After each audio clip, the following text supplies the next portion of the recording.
எந்த இதா இருந்தாலும் இப்ப இன்னைக்கு மட்டும் எந்த உனக்கு அன்னைக்கு விஜயகாந்த் பிடிக்கும்னா அன்னைக்கு நீ போட்டுக்கலாம் ஓட்டு. அன்னைக்கு விட்டுற கூடாதுல. இன்னைக்கு அப்புறம் உனக்கு செத்தா அப்புறம் உனக்கு பாசம் வரா பாசம் வராதா? அப்படிப்பட்ட பாசம் தலையில பாசம்ல என்ன விஜயகாந்த் கிட்ட கத்துக்கணும் தெரியுமா? அப்படிப்பட்ட மனுஷன்டாவே நெஞ்ச பிறந்தாலும் ஒவ்வொரு செல்லுலயும் விஜயகாந்த் தான் இருக்கு. உனக்கு பாருங்கடா பாருங்களா.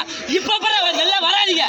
அன்னைக்கு நீ போய் ஏமாத்துற இன்னைக்கு வராதா? இன்னைக்கு என்ன காரணத்துக்காக வர? இன்னைக்கு யாரு காசு கொடுத்தாரா ஓட்டுக்கு? இல்லை வர சொல்லி காசு கொடுத்தாரா? அதாவது இன்னைக்கு கன்னியாகுமரியில இருந்து எங்க இருந்து நேத்து முந்தானில இருந்து கிளம்பி நாங்க வந்துட்டு இருக்கோம்.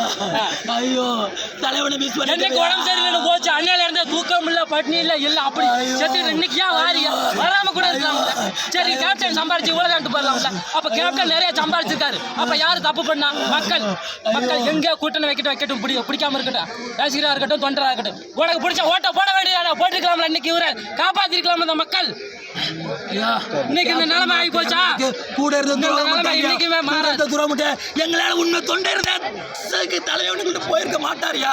கூட இருந்தே விட்டாங்கயா. ஈரோடு மாவட்டத்தில் 25 ஆண்டுகளுக்கு முன்பாக கேப்டன் அவர்கள் இலவச மருத்துவமனையை ஈரோடு வீரப்பன் சத்திரத்தில் நோக்கி வைத்தார்.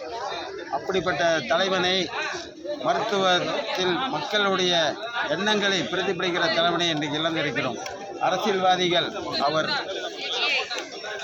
கோபப்படுகிறார் என்று பேசலாம். கோப இடத்திலே தான் குணம் இருக்கும். என் தலைவன் அன்றே மக்களுடைய சுகாதாரத்தை பேணி கேட்டார். ரமணா படம் மூலம் மருத்துவத்துறையில் நடக்கிற ஊழலை வெளிக்காட்டினார். அந்த தலைவன் மரணம் அடையவில்லை, அவர் வாழ்ந்து கொண்டிருக்கிறார். என் சத்திரியன் வீரன் எழுந்தி வருவார்கள். என் சத்திரியன் இந்த உலக தமிழர்களுக்கே, உலக தமிழ் என்று சொல்லுவதை விட உலக சமுதாயத்திற்கே ஒரு பாடமாக, அரசியல்வாதிகளுக்கு ஒரு பாடமாக, நேர்மை என்பதற்கு இலக்கணமாக, வள்ளுவன் பெருந்தகையினுடைய வார்த்தைக்கு இலக்கணமாக என் தலைவன் வாழ்ந்து கொண்டிருக்கிறார், வாழ்வார். அவருடைய 2 மகன்களும் வெல்வார்கள். சத்திரியனுக்கு சாவில்லை, மீண்டும் வருவார்கள். கேப்டன் வாழ்க வளமுடன்.